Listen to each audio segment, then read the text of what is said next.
మనం గ్యాంగ్స్టర్ అడ్డాలకు వెళ్ళేటప్పుడు గ్యాంగులతోనే వెళ్ళాలండి. ఒంటరిగా వెళ్తే మనల్ని వేసేస్తారు. సో ఇప్పుడు మనం మాఫియా అడ్డాలకు వెళ్ళబోతున్నాం. గ్రూపులు కట్టడానికైనా రాజకీయాలకైనా మనం వెళ్తాం, మామూలుగా ఉన్నాం అంతని గ్యాంగ్ వేసుకొని వెళ్తున్నాం రికార్డ్ చేయడానికి అంతే. మామూలుగా లేదు, గేట్లోకి వచ్చాం అదిగో.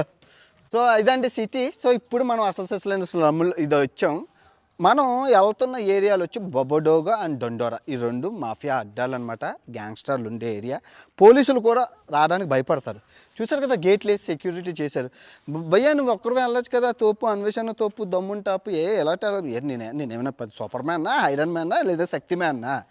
సినిమాల్లోనే నీ త్వరకొడితే వెళ్ళిపోవడాలు గట్టని నేను ఎంత ఉంటాను భూమికి. నాకు భయం ఉంటుంది, ఎందుకంటే నేను పనామాలో వెళ్ళి బుక్ అయిపోయాను. ఆ రోజు నుంచి నాకు ఇలాంటి ఏరియాల్లోకి వెళ్ళాలంటే నేను ఒంటరిగా వెళ్ళను, గ్యాంగులతో గట్ట వెళ్తాను. డబ్బులు పోతే పోయింది. ఇదిగో మనం వెళ్తున్నాం, మామూలుగా ఉండదు ఇంకా. ఇదిగో సందుల్లోకి